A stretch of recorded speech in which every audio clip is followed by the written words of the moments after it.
Peptides are amazing. At least that's what the internet says. Want to lose weight? Peptide. Bigger muscles? Peptide. More energy? Peptide. Better sleep? Peptide. Faster healing? Peptide. Peptide, peptide, peptide. Everything is awesome. You want to look 25 again while eating pizza and never going to the gym? Well, apparently there's a peptide for that too. But today we're going to do something really unusual. Actually, not super unusual because we did it the other day and we got a lot of comments. So today we're going to talk about the risks. Again, side effects.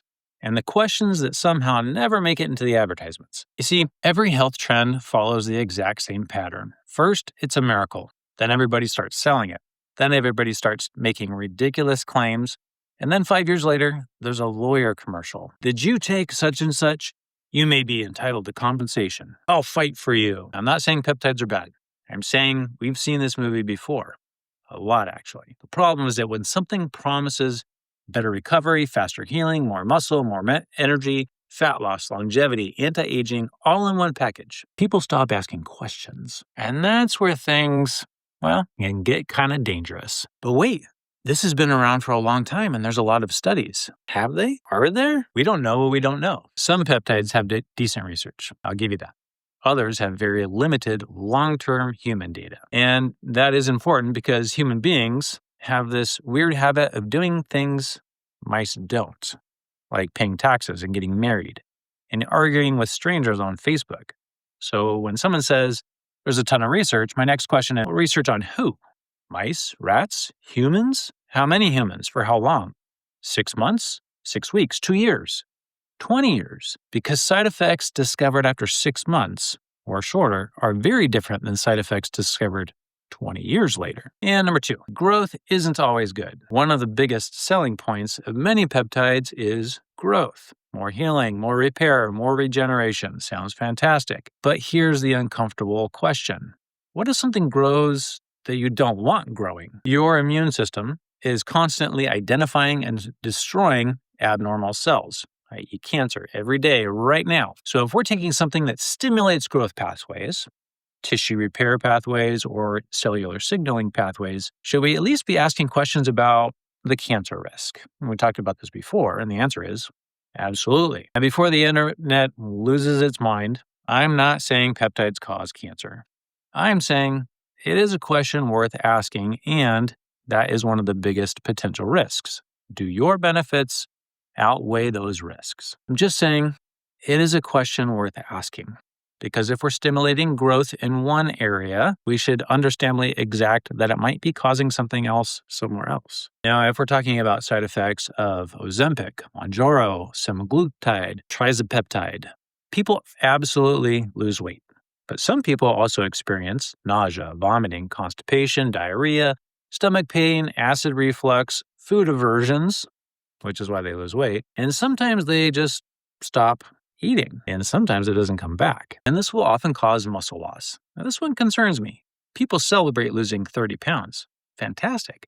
But what if 10 of it was muscle? Muscle is one of the biggest predictors of healthy aging. It's your metabolic engine, if you will. Being lighter doesn't automatically mean healthier. Have you heard the term skinny fat? Another one is gallbladder problems. Rapid weight loss can increase risk of gallbladder issues, gallstones, gallbladder attacks, sometimes surgery. But nobody puts that in the before and after photos. I've seen actually quite a few patients. Another concern, specifically with those ones, is pancreatitis, inflammation of the pancreas. And if you've ever seen somebody with pancreatitis, well, you don't want that. Now, sometimes people think that they're gaining muscle. Sometimes they're just retaining water, which equals puffy face, swollen fingers, tight rings, ankle swelling. Sometimes the scale is lying. Sometimes the mirror is lying. Sometimes both are lying. Another thing to think about is that growth hormone-related peptides have also been associated with things like joint pain, hand numbness and tingling, carpal tunnel syndromes. Apparently, getting huge muscles isn't quite as exciting when your hands feel like they're going to fall asleep all day long. Headaches. Another commonly overlooked complaint. Fluid shifts, blood pressure changes, hormonal changes. Some people feel great. Well, others feel terrible. Sleep problems. Man, this is kind of an ironic one. Some peptides marketed for recovery can actually cause insomnia, restless sleep, frequent waking, vivid dreams, and nothing says recovery like staring at the ceiling at 3 o'clock in the morning. Mood changes is yet another one.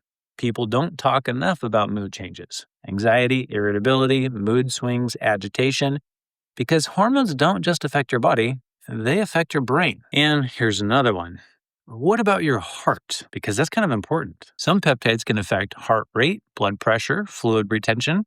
And for certain growth-related peptides, there are questions about enlargement of heart or tissues, including other organs as well. The heart is a muscle, which sounds great until you realize you don't necessarily want every tissue in your body growing bigger, especially if you're 55 years old with high blood pressure. Now, ladies, listen up. Hormonal disruption. And this is another one that doesn't get enough attention.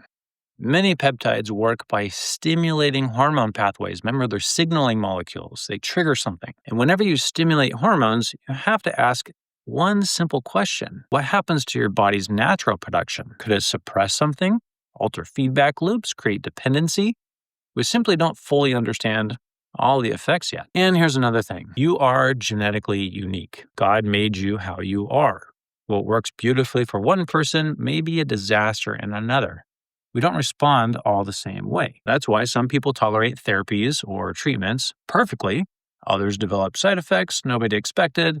And unfortunately, sometimes we don't discover those reactions until after they happen, and we don't always associate this with this. Now, real quick, let's talk about buying peptides online, because apparently that's a thing. And honestly, that's kind of terrifying, especially if you're injecting them. Taking an experimental peptide from a guy named Steve who sells cryptocurrency, survival food buckets, and tactical flashlights. Yeah, that's not too far off. I've had a ton of patients that knows a guy who knows a guy of a cousin that can get it. You actually have no idea what's in these products. Wrong concentration, wrong ingredients, contamination, impurities, or maybe no active ingredient at all.